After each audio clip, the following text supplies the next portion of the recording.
Hi guys! Good morning, good afternoon, good evening, and good day to all. Before I proceed, please like, subscribe, and comment. So ito nga, hindi ako nakapag-upload, I think I did. Anyways, andito na naman tayo. Kahit na walang nakikinig sa atin, okay lang. Sa umpisa lang yan. So ito nga, nakakaloka yung nangyari dyan sa hearing ng isang araw. Hindi ako nakapag-comment kasi kinocompose ko pa yung sarili ko eh. Kasi ayokong ma-high blood dahil talo tayo pag nai-stress tayo sa mga kalokohan na mga nandyan sa huwad ko eh. Kaya pinipigilan kong huwag ma-stress at huwag magalit sa kanila. Anyway, so ito nga, yung nangyari dyan sa pag-contempt nila kay Attorney Lopez, nakakahiya naman dun sa nag-contempt sa Pilipinas nang mangyayari na yung magko-contempt sa'yo is actually yung kriminal, yung nahatulan ng pagkakasalang child abuse, at siya talaga yung nag-contempt sa isang matinong attorney.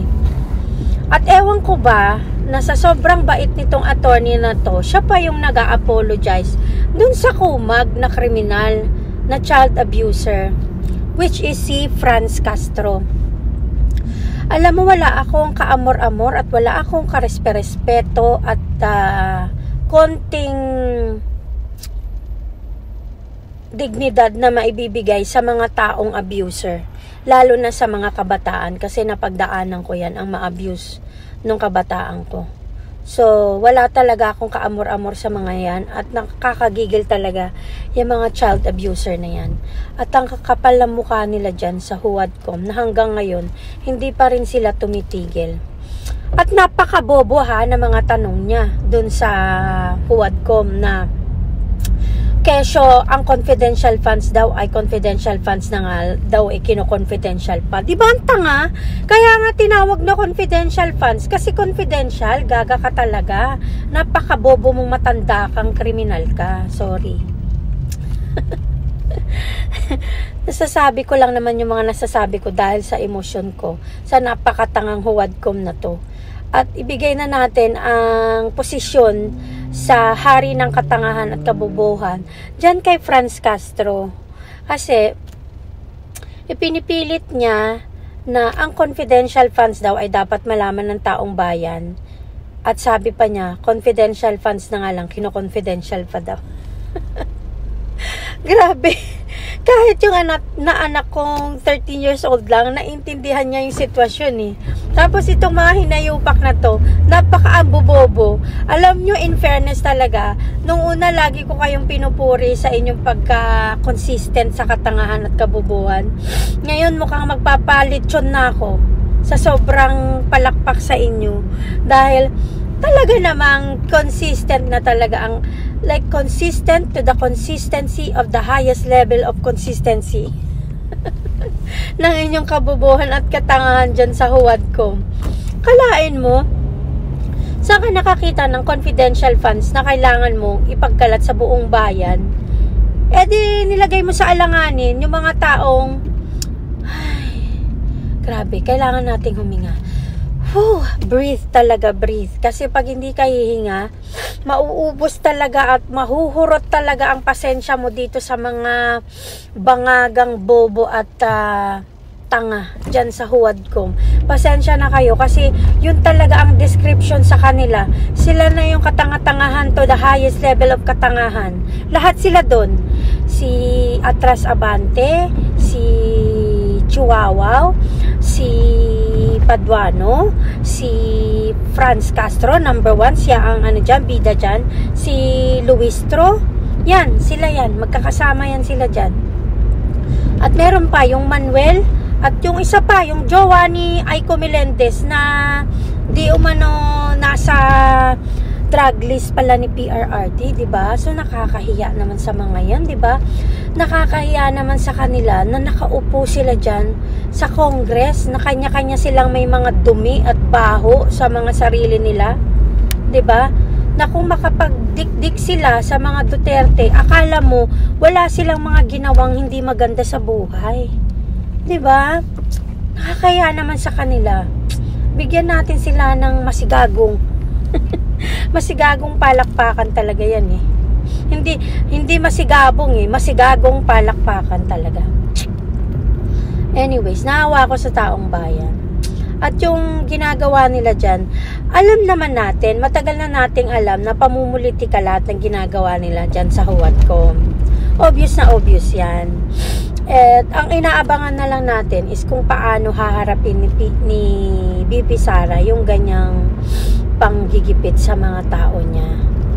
At ito pa lang si Attorney Lopez ay mataas pa lang katungkulan niya. As in, kumbaga, nasa elbow to elbow ni BP Sara yan. Talagang kanang kamay niya. Tapos ganun ang ginawa. Nakakaawa talaga ang Pilipinas pag ganyan ng gobyerno. Kailan ba kasi mawawakasan yung gobyerno ni Bangag? Kasi sa totoo lang, siya talaga ang pasimuno dyan eh. Kumbaga, ikaw yung tatay ng bayan. Kinukonsinti mo yung masasamang ginagawa ng mga anak mo. Eh, sino ba yung mga anak niya? Yung mga alipores niya. Alipores nila ni Tambalustay dyan sa Huwadcom. Kung matinukang tatay, pipigilan mo yung mga nagkakalat na anak mo. At yung mga anak niya ay yung nandyan sa Huwadcom. Diba? Eh kaso hindi ka nga matinong tatay eh. Kaya kinukonsinti mo yung mga panggugulong ginagawa nila dyan. At saka naaawa ako. Actually, hindi pala ako naaawa sa mga Dutertes. Naaawa ako sa mga tao na to. Kasi, like, binibenta nila ang kanilang mga kaluluwa. At binibenta ang kanilang dignidad kung meron man. At integridad kung meron man. Kasi actually, wala silang dignidad eh. Wala rin silang integrity. So, hindi na tayo manghihinayang doon. Kasi ang taong may integrity at may dignidad, hindi ganyan ang gagawin sa taong bayan na wala na silang naitutulong, wala na silang naipapasang batas na makakatulong talaga sa mga tao. Yun talaga yun eh. So, ang nakakaawa talaga dito, yung mga madlang people, mga kapilipinuhan, yan ang nakakaawa. Kaya dapat tigilan na nitong mga animalis na itong ginagawa nila dyan eh. Pero I think hindi sila titigil. Hindi sila titigil hanggat hindi kumakagat si BP Sara. At hindi sila titigil hanggat hindi lumalaban ang mga Dutertes. So abangan natin kung ano yung pwedeng gawin ni BP Sara. I'm pretty sure meron silang ilalabas na mas malala pa na ikagigimbal ng taong bayan talaga para mapalayas na talaga yung si Bangag dyan sa pwesto niya.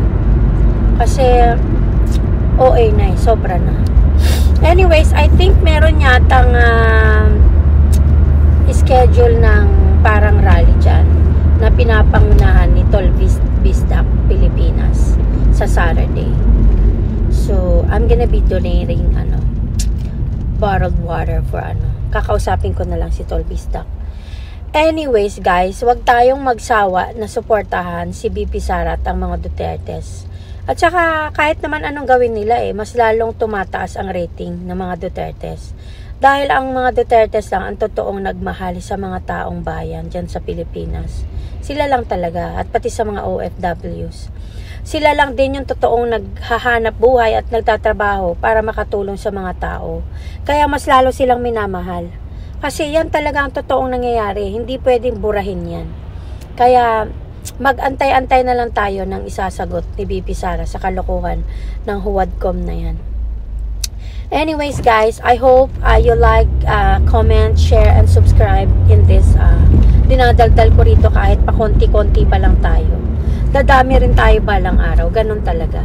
Anyways, thank you for listening. Whoever's listening to me, God bless guys. Have fun in life. And be safe always. Bye!